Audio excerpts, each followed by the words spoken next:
Salut tout le monde, très très urgent et très très bonne nouvelle et très mauvaise nouvelle. Je suis désolé mais c'est la vérité. Mes chers amis, aujourd'hui, dimanche 31 décembre 2023, la première nouvelle est une bonne nouvelle. La première nouvelle, l'armée malienne vient de faire des opérations aéroterrestres où les hélicoptères, les avions de chasse, les drones sont rentrés dans l'action. Plusieurs bases terroristes ont été anéanties. Des terroristes ont été pris en flagrant délit des réunions de préparation pour attaquer la ville de Kidal. Mes chers amis, je vais vous montrer les images. Vraiment, voilà le professionnalisme de l'armée malienne. Et l'armée burkinabé aussi a fait une grande victoire contre les forces du mal. L'armée nigérienne aussi a tapé très fort.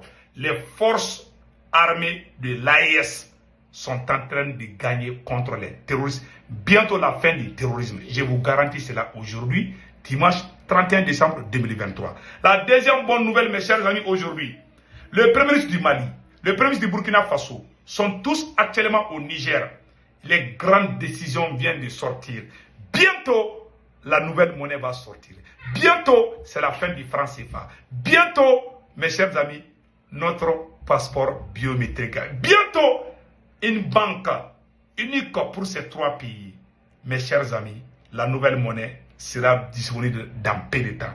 Donc, voilà la mauvaise nouvelle aujourd'hui. Les criminels traîtres, valets locaux ont échoué contre le patriote capitaine Ibrahim Traoré. Tentative de coup d'état contre le capitaine Ibrahim Traoré. Malheureusement pour les voyous, ça a filtré et puis ils n'ont pas pu se contrôler. Donc l'information a filtré. Les braves peuples du Burkina Faso, pays des hommes intègres, tout le monde est sorti au rond-point capitaine Ibrahim Traoré pour défendre l'honneur du Burkina Faso. Chapeau à vous et courage à vous. Ne baissez jamais les bras car l'ennemi n'oublie jamais. L'ennemi qui est en train de nous... L'ennemi qui est contre le Mali, le Burkina et le Niger ne dort pas. Hein. Cet ennemi est un sorcier qui ne dort pas même pendant la nuit. Donc restons vigilants et soutenons nos autorités.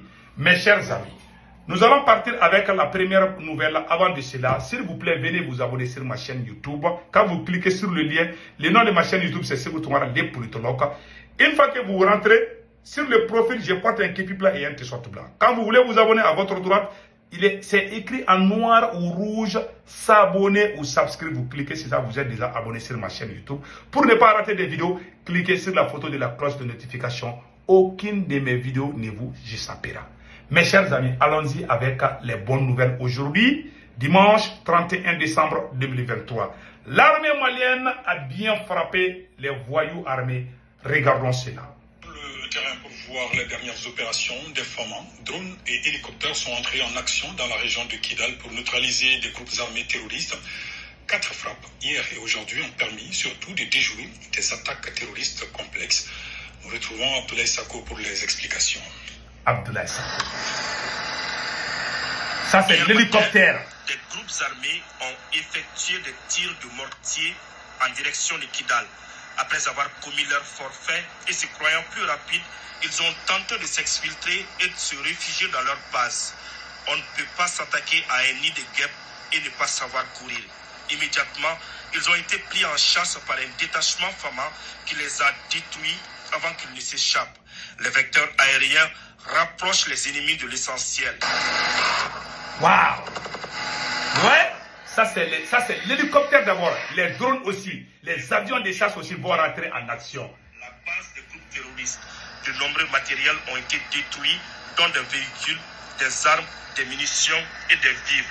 Voilà. Toujours dans le secteur de Kidal, un pick-up équipé de matériel et quelques éléments à l'intérieur ont été frappés avec précision.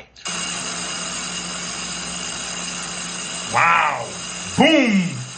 Ils sont partis, opération et repos éternel. Vraiment, on dit... Aucun survivant. Le professionnalisme des FAMA est passé par là.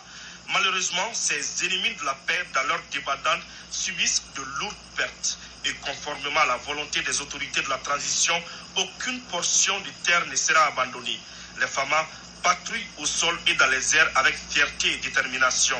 La preuve est là.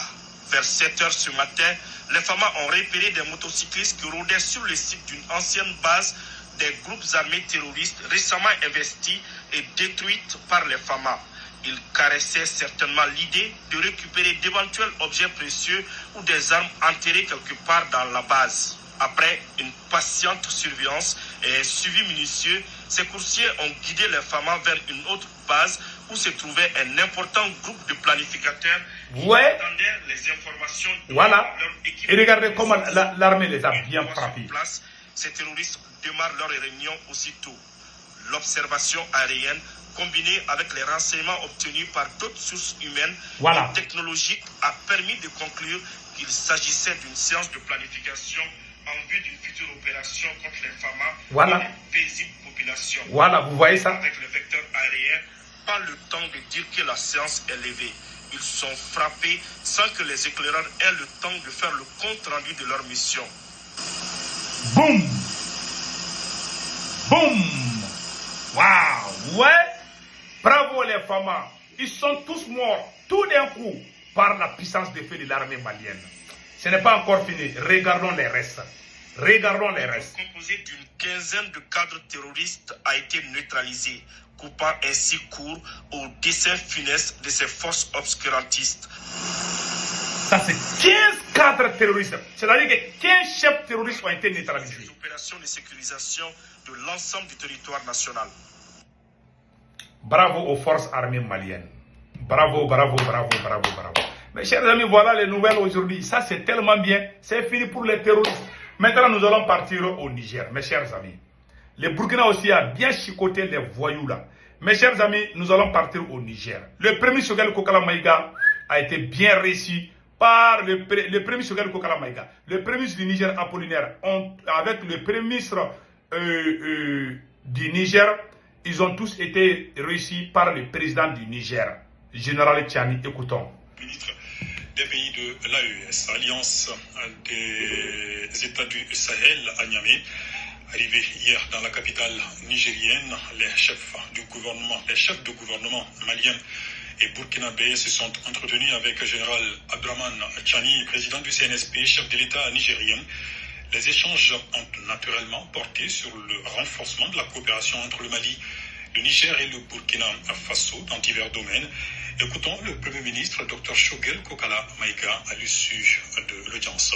Voilà, écoutons, voilà les surprises, écoutons. Et non d'insécurité, pour citer le président Tchani.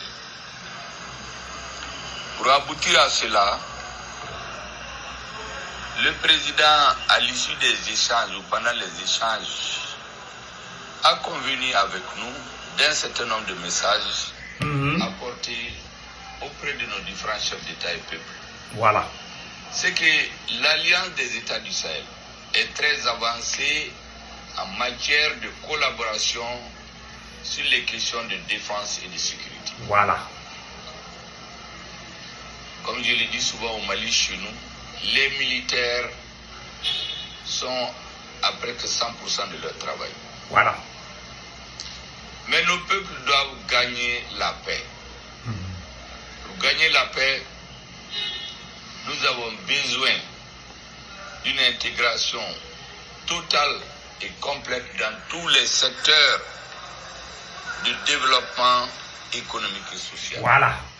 Pour que les multiples richesses de notre espace, qui a près de 80 millions d'habitants, près de 2,8 millions de kilomètres carrés, et d'innombrables ressources minières non exploitées que certains auraient voulu réserver jusqu'au moment où ils en auront besoin, dans 40, 50 ans, je ne sais même pas.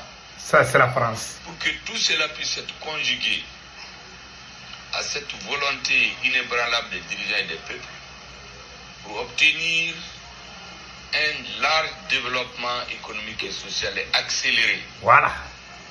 Et enfin, pour que l'ensemble des populations de l'espace du Sahel puissent travailler dignement, prendre en charge et donner de l'emploi à l'ensemble. Mes chers amis, nous remercions les premiers Choguel Kokala Maïga. Vraiment, il y a les surprises, je vous ai dit, bientôt notre passeport va sortir. Bientôt, c'est la fin du franc CFA. La nouvelle monnaie va sortir bientôt. Mes chers amis, la troisième nouvelle est une mauvaise nouvelle. Je suis désolé, mais quand il y a bonne nouvelle, on doit dire. Quand il y a la mauvaise nouvelle, on doit avoir le courage de le dire. Donc, mes chers amis, voilà ce qui vient d'arriver au Burkina Faso. Les traîtres ont fait une tentative de coup d'État au moment où ils étaient en pleine préparation contre le capitaine Ibrahim Traoré. Et l'information a fuité. Voilà, on a appelé les gens, tout le monde est parti au rond-point capitaine Ibrahim Traoré. Le complot est déjoué, mais nous restons vigilants, car la vigilance est le meilleur médicament pour ne pas tomber malade. Comme on appelle la vigilance est le meilleur médicament. Donc, restons vigilants. Et je conseille aussi les 3 présidents de l'AES de faire tout pour travailler avec leurs proches. C'est-à-dire les révolutionnaires. Il faut être très collé avec eux. Il ne faut jamais décevoir ces peuples. La France attend une petite erreur seulement pour rentrer en action. Avant l'arrivée des réseaux sociaux, la France utilisait RFI et France 24 pour pousser le peuple contre son dirigeant. Ils ont fait ça, ils ont réussi. Malheureusement pour la France, avec les réseaux sociaux, les Facebook et autres là, on ne peut plus dire des choses sans pourtant amener des preuves. Donc voilà un peu les choses. Donc restons vigilants et nous conseillons aussi au président de ne pas décevoir le peuple. De ne pas prendre le pouvoir, c'est comme si c'est pour eux seuls. Il faut partager. Ça, je vous dis, hein, c'est ça qui est difficile pour nous les Africains. Quand on a quelque chose, on pense que ça ne finit pas. Vladimir Poutine, bientôt 30 ans au pouvoir. Bientôt 30 ans au pouvoir pour Poutine. Parce qu'il a accepté de partager certaines choses avec ses collaborateurs, avec ses amis, avec ceux qui l'ont aidé. Ce qui est difficile pour nous les Noirs. Donc, les conseils que je donne aux 3 présidents, les erreurs des autres présidents doivent leur servir de leçon. Et voilà ce que j'ai à leur dire. Il ne faut jamais abandonner ce peuple. Il faut les entretenir. Je vous dis, il faut les entretenir. Il faut pas fermer la fenêtre avec eux. En Iran, ceux qui ont fait la révolution iranienne, ce sont les gardiens, les enfants qui sont sortis dans les rues de Téhéran en 1979. Ce sont ces mêmes enfants qui sont au niveau des services de renseignement. Tu ne peux pas construire une nation avec un clan que toi-même tu choisis. Ça, c'est une trahison contre ta propre, contre ton serment, contre ce que tu es en train de faire. Entre toi et Dieu, les gens qui trahissent finissent tous par être trahis. Souvent, on devient traître sans se rendre compte. Que Dieu nous protège, que Dieu nous donne longue vie, que Dieu nous donne la vigilance et l'intelligence de comprendre la différence entre ce qui est bien pour moi et ce qui est mauvais pour moi. Un homme béni ne combat jamais ce qui est... Un homme qui est béni, qui a la bénédiction de ses parents, ne combat jamais ce qui est bien pour lui. Il sait ce qui est bien pour lui, il part avec. Beaucoup de gens ne savent pas ça. Ça, c'est un signe de malédiction. Donc, faisons beaucoup attention. Donc, restons unis. Je suis d'accord avec vous. Pour le moment, je ne reproche rien. Je suis content, mais restons vigilants. Voilà ce que j'ai à dire. Passez excellent week-end. N'oubliez pas de vous abonner sur ma chaîne YouTube qui s'appelle Sékou Tounkara, les politologues. Bye bye.